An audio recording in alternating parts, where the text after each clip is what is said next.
Hello everyone, आज हम लोग पोसेशन के टाइप 6 को प्रैक्टिस करेंगे। चलिए फटाफट सेंटेंस ले लेते हैं। सबसे पहला सेंटेंस है, आपके पास कार नहीं होनी चाहिए। ठीक है, ये क्वेश्चन नहीं है, ध्यान रखिएगा। दूसरा सेंटेंस ले लेते हैं, क्या उसके पास घर होना चाहिए। तीसरा सेंटेंस ले लेते हैं, बच्चों के पास कंप्यूटर क्यों नहीं होना चाहिए। बच्चों के पास कंप्यूटर क्यों नहीं होना चाहिए। उसके पास हर चीज होनी चाहिए। हर चीज होनी चाहिए।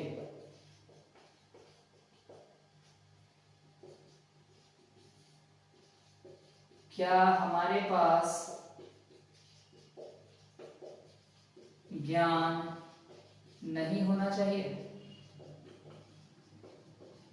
ठीक है, इन सेंटेंसेस को देखेंगे हम लोग फटाफट। आपके पास कार नहीं होनी चाहिए, तो ये सेंटेंस नेगेटिव है, तो नेगेटिव वाले रूल सब फॉलो करेंगे। You should not have a car. ठीक है, देखिए रूल्स की प्रैक्टिस कीजिए, ट्रांसलेशन के पीछे मत भागिए। अगर आप रूल्स अच्छे से समझ जाते हैं तो ट्रांसलेशन सही बनना ही है, लेकिन रूल का कॉन्सेप्ट ही दिमाग में नहीं रहेगा ना, तो फिर वही है याद करना। कितना याद कर पाते हैं हम लोग।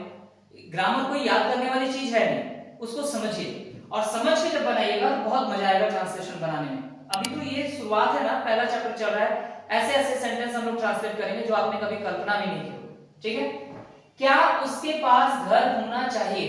इस सेंटेंस को हम लोग देखते हैं सिंपल इंटरोगेटिव में, है ना। तो सिंपल इंटरोगेटिव से हम अगर इसको बनाए तो हो जाएगा should he have a house. ठीक है, बच्चों के पास कंप्यूटर क्यों नहीं होना चाहिए। This one is conditional interrogative negative. तो कंडीशनल इंटरोगेटिव नेगेटिव में सबसे पहले क्वेश्चन वर्ड क्यों के लिए वाई का यूज कर लो। वाई के बाद शुड, क्वेश्चन वर्ड के बाद शुड आ गया। शुड के बाद सब्जेक्ट दैट इज चिल्ड्रन।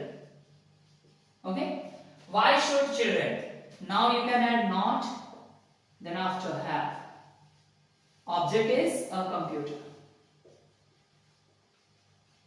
ठीक है, उसके पास हर चीज होनी चाहिए, ये एफर्मेटिव है, इसमें परेशान होने की जरूरत नहीं। एफर्मेटिव है, he should have everything. he should have everything. क्या हमारे पास ज्ञान नहीं होना चाहिए। This one is simple interrogative negative. ठीक है, should we not have knowledge। should we not have knowledge। देखिए, सीखने के लिए इंग्लिश में बहुत कुछ है। ट्रांसलेशन के अलावा आप कंप्लीट ग्रामर भी सीख सकते हैं। वो ग्रामर जो एसएससी बैंकिंग जैसे एग्जामिनेशन में, एनडीए कैट जैसे एग्जामिनेशन में आपके काम आता है। आप वोकैबुलरी बिल्ड कर सकते हैं। बहुत सारी चीजें हैं जो अभी आपको सिखाई जानी है, लेकिन शुरुआत यहाँ से की गई है। और यहाँ से शुरुआत इसलिए की गई है क्योंकि वो बच्चे जिनकी इंग्लिश बहुत वीक है, अगर वो यहाँ से भी शुरुआत करते हैं तो वो किसी भी कॉम्पिटिशन की इंग्लिश को पढ़ने के लायक बन सकते हैं। और एक बार अगर आपने ऐसा कर लिया तो आपको इंग्लिश को लेकर के पूरे लाइफ प्रॉब्लम नहीं लेना होगा, क्योंकि इंग्लिश में एग्जामिनेशन कोई भी हो, ग्रामर पूछता है, वोकैब्स पूछता है, पैसेज है, पैराजंबल है, ये कुछ चीजें हैं जो काउंटेड वे में हमारे सामने आती हैं। ठीक है, तो मेन जड़ हमारा ग्रामर है। अगर हम ग्रामर अपना स्ट्रॉन्ग कर ले तो हम इंग्लिश के नजदीक चले गए। वोकैब्स किए तो वोकैब्स से भी हम इंग्लिश के नजदीक जाते हैं, इसलिए वोकैब्स भी हमें करना पड़ता है, लेकिन ग्रामर प्रायोरिटी वाली चीज है।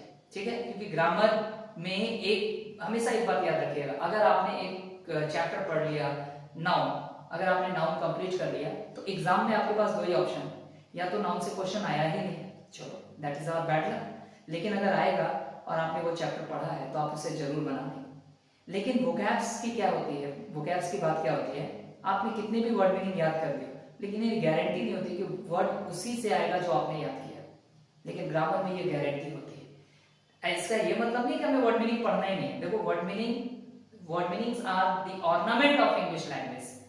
अगर आप अपनी लैंग्वेज को एक अच्छे से सजाना चाहते हैं तो ऑर्नामेंट्स का यूज करते हैं ना हम लोग सजाने के लिए, तो वैसे ही इंग्लिश को सजाने के लिए हम लोग वोकैब्स, वर्ड, इडियम्स, फ्रेजेस इन सब का यूज करते हैं। तो वो करना भी बहुत जरूरी है, ठीक है। लेकिन प्रायोरिटी किसको देनी है? ग्रामर को। और ग्रामर के लिए हमें ये सब चीजें आनी बहुत जरूरी है ताकि हम अच्छे से ग्रामर को समझ सकें, ठीक है।